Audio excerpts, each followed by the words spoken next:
Welcome to episode 40 of My Views Extended. I'm your host, Nadia, and thank you so much for tuning in this week. You can listen to this podcast at nadiadanelle.com if you don't want to listen on YouTube. But on YouTube, there is closed captioning, and my YouTube channel is Nadia Donella, Nadiadonella. You can also keep up with me on Facebook, Instagram, Pinterest, and Twitter. And if you have any questions, you can contact me at myviewsextended@gmail.com, and I will get back to you as soon as possible. As always, I will leave links to all social media sites in the show notes.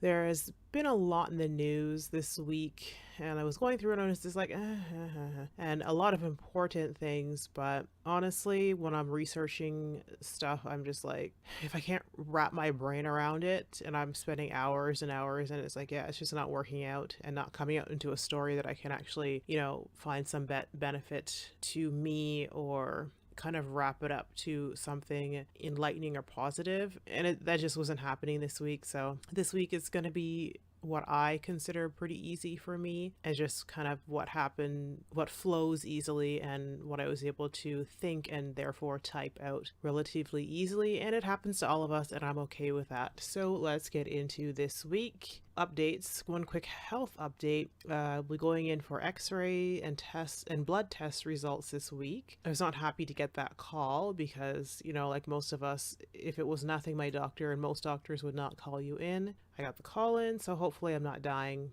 And if there is a problem, it can be fixed and or managed. So more on that maybe in a week or two. And I say maybe because, well, if it's something horrible, I don't know how soon I'll want to share that, but hopefully, like I said, it's just something manageable and easily fixed. Canada now prescribing heroin. Pharmaceutical grade heroin can be prescribed under a special access program in cases where traditional treatment has failed. Apparently, this supervised treatment is more effective than methadone, which I think is the common treatment for most Western countries, Canada, the US, a lot of different European countries in the UK, etc. This heroin therapy is already in use in other countries, including Switzerland, Germany, and the Netherlands, and a clinical trial in Canada. British Columbia's health minister said that this kind of program indicates a willingness on behalf of the federal government to look at a health-based kind of issue rather than a criminal-based issue, and that they are not limiting the range of treatment options that are available because there is not a one-size-that-fits-all in these situations. Unfortunately, this treatment, pharmaceutical grade heroin treatment, is not an option for most people. It's just the most severe cases and people who have tried everything else, including methadone, and it has not worked.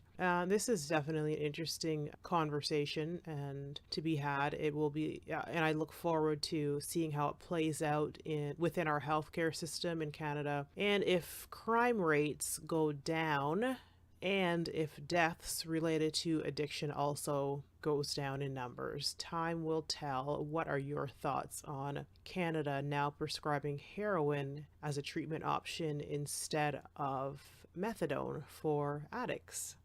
Last week I was going through, you just go through Twitter and you see all these hashtags, and one hashtag, and actually video that I saw, it was hashtag make it awkward, and this hashtag was started after a viral video was showing someone hurling a racist slur on a city street where an actor and former high jump champion Jesse Lipscomb, I hope I'm pronouncing that right. If not, I'm sorry. Who was black. He was filming a public service announcement last week, and when he was hit with the verbal assault, with the N-word, of course, and I don't say that. Okay, so of course the man in the car, Jesse went up to the man in the car, and of course the man denied it when he was confronted, and the driver sped off. Jesse actually opened the door.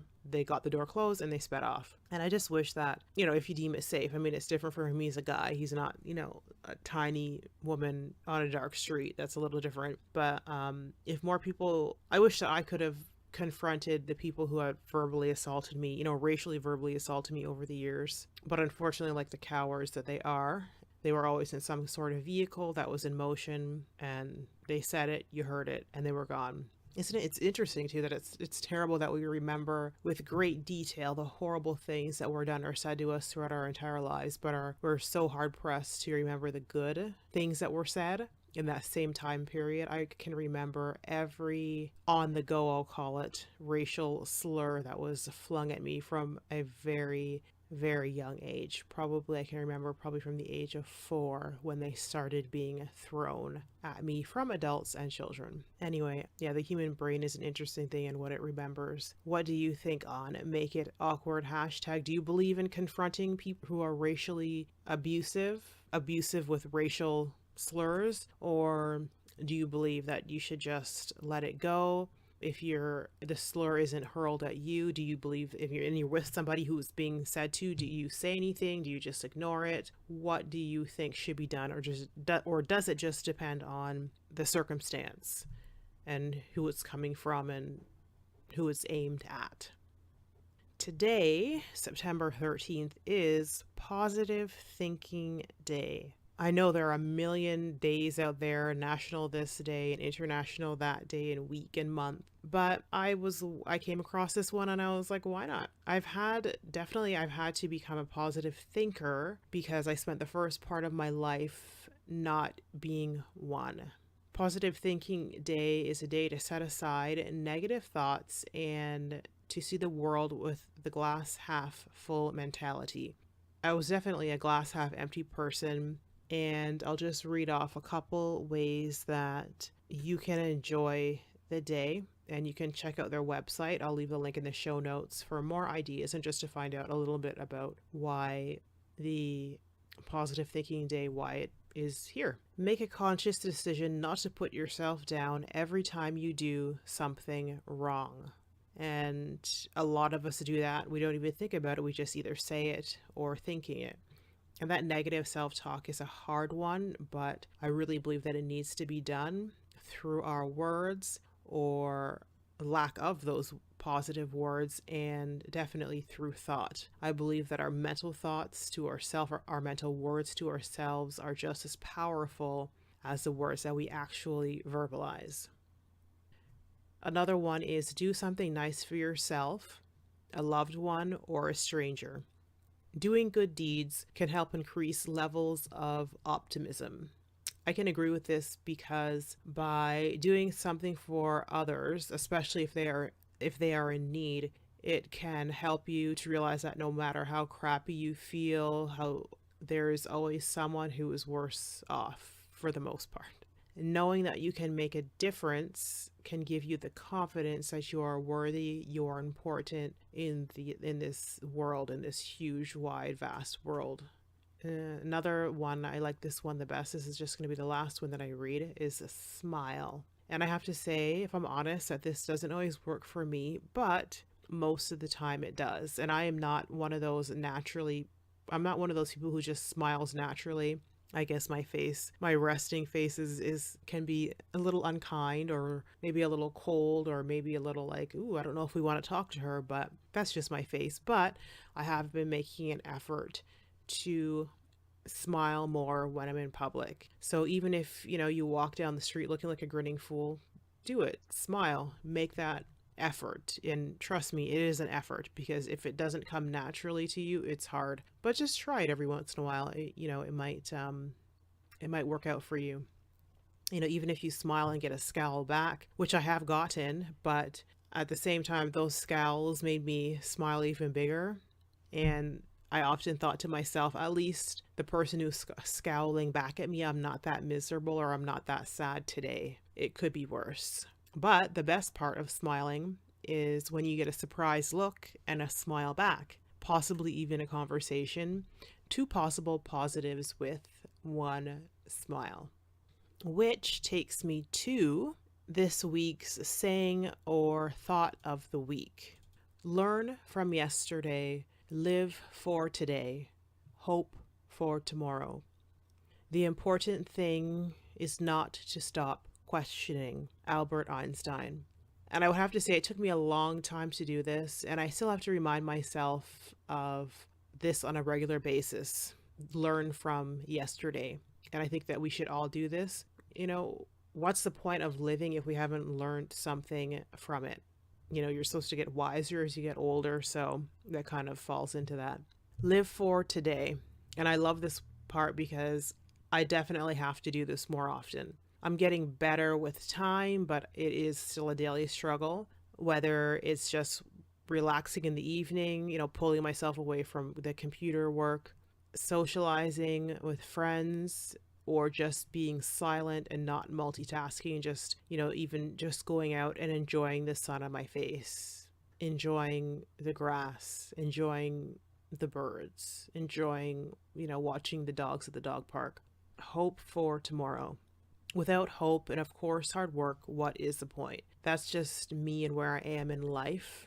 If you have most or are lucky enough to have all of your needs and wants met, you may not have a need or understanding of this, but I think most of us hold on to the hope for a better tomorrow, whether for ourselves, whether for our children, our parents, whatever, you know, financially, and relationships at work, even to, you know, especially, you know, for those moms with 3 kids or driving you nuts, just to, I hope tomorrow's a better day, to have hope for tomorrow with yourself, to have more patience. As long as we keep working at whatever needs betterment, I do believe we will all reach our goals. It may not be when we want it to be, but it can be done. And the important thing is not to stop questioning. I'm the type of person who questions everything, not so much out loud for quite a few years now as I get older, I guess, but I was definitely one of those kids who questioned their mom's ears off. I had to know. I just had to know. I just always had questions about, especially about the past. Nowadays, it's hard to find the time for questioning of what's happening in life, but I do try. What are your thoughts on this week's saying, learn from yesterday, live for today, hope for tomorrow? The important thing is not to stop questioning. Albert Einstein. This week, I'm grateful that the first week of cat sitting has gone well. And by well, I mean no cat is dead. I'm cat sitting a friend's cat for 2 weeks, and he's an older gentleman. He's 16, and my cat is 7. And, well, no contact or fighting has occurred, knock on wood. Seriously, I had to knock on wood. There is no hissing and growling, but I do keep them apart. And when they are in the same vicinity, there is a good distance between them, and I'm between them. I have definitely realized by having a second cat in the house that that when I do adopt another cat or hopefully a dog, I do need a house. Kai, my cat, definitely needs her own room and a way to escape. She also needs to be kept away from the other cat's food. She is greedy, and she will eat her food and eat theirs, and she has no shame, and it's terrible.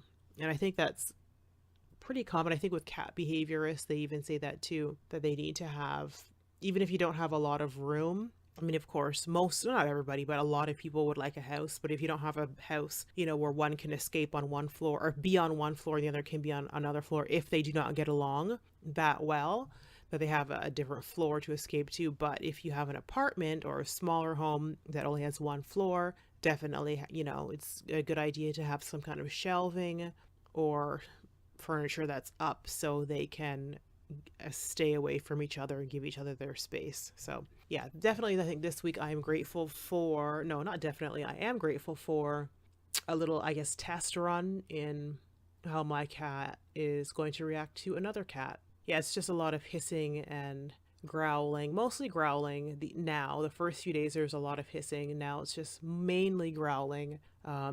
But nobody has lunged at each other, thank goodness. And yeah, I think it's just talk. Like, this is my turf, and who are you? And the other one is, this is not my home, and I'm uncomfortable, and I'm uncertain, and I have spent, you know, my 16 years being the solitary cat. But I think they'll be fine. I think by the time he's ready to go home, that they will be just fine with each other. One day at a time, and just have to keep my eyes open and keep them apart from each other. Thank you for tuning in to episode 40 of My Views Extended. I would love to hear feedback and comments of what you think of this podcast and the topics that I've discussed this week.